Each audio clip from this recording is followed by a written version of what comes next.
আসসালামু আলাইকুম। সকলকে জানাই ঈদ উল ফিতরের শুভেচ্ছা অভিনন্দন। তো বাইর হলাম ঈদের সালাত আদায় করার জন্য। দেখতে পাচ্ছি যে অনেক ছোট বাচ্চাগুলো অনেক সুন্দর করে সেজে বাহির হচ্ছে, অনেক আবার অভিনন্দন জানাচ্ছে হাত ইশারা করে। তো একসঙ্গে আমরা সবাই জড়ো হলাম। ভাই ব্রাদাররা আমরা সবাই এখন যাব ঈদের সালাত আদায় করার জন্য। তো রওনা দিলাম আমরা মাঠের উদ্দেশ্যে। আসলে এমনভাবে সবাই মিলে একসঙ্গে সালাত আদায় করার একটা মজাই আলাদা। সকল মুসলমান এইভাবে সালাত আদায় করবে আজকের দিনে। মেলাবাড়ির ঐতিহ্যবাহী ঈদগাঁও মাঠ অনেক সুন্দর করে ডেকোরেশন করা হয়েছে। তো আমরা দেখতে দেখতে মাঠের শামিয়ানার ভিতরে ঢুকে পড়লাম। দেখতে পাচ্ছি যে অনেক লোক আগে ভাগে এখানে চলে আসছে। তো আমরা একটা নির্দিষ্ট একটা জায়গায় খুঁজে বসে পড়লাম। তো ইমাম সাহেব তার দিক নির্দেশমূলক বক্তব্য দিচ্ছে, সেটা আমরা শ্রবণ করতেছি। এবং আমরা যদি পিছনের দিকে দেখি একটু, এখনও লোক তেমন আসেনি, আস্তে আস্তে আসতেছে লোকজন। আমরা একটু আগেই চলে এসেছি এবং সামনের কাতারে বসেছি। সামনের কাতারে বসলে বেশি সওয়াব পাওয়া যায়, সেই উদ্দেশ্যে দেখতে দেখতে পুরো মাঠ পূর্ণ হয়ে গেল।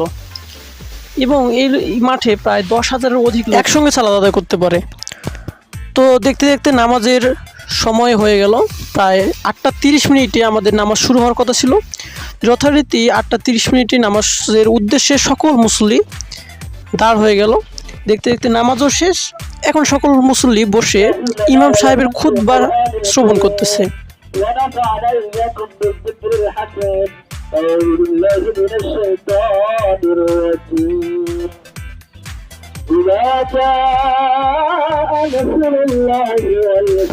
খুতবা শুনলাম আমরা সবাই মনোযোগ সহকারে। সভাপতি মাঠের কালেকশনের উপলক্ষে কিছু কথা বলতেছেন এবং মাঠ কালেকশন চলতেছে।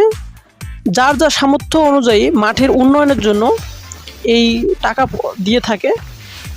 অনেকে আবার মাঠের উন্নয়নের জন্য সিমেন্ট বরাদ্দ করতেছে, ইট বরাদ্দ করতেছে। আমাদের কি কমপ্লিট হয়ে গেছে? টাকাটা কমপ্লিট? আসলে আমাদের মেলাবাড়ির এই ঈদগাঁও মাঠের যারা কমিটি আছে অনেক বিচক্ষণ। তারা অনেক উন্নয়ন করেছে এই মাঠে। চারদিকে দেওয়াল দেওয়া, মিনার তৈরি এবং যাবতীয় কাজ করেছে।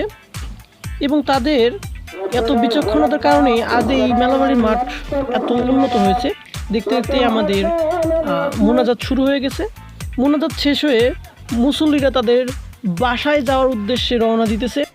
এবং এইদিকে আমাদের শুরু হয়ে গেল বন্ধুদের মধ্যে কুশল বিনিময়। তো আমরা সবাই বন্ধুরা মিলে এখন কুশল বিনিময় করতেছি।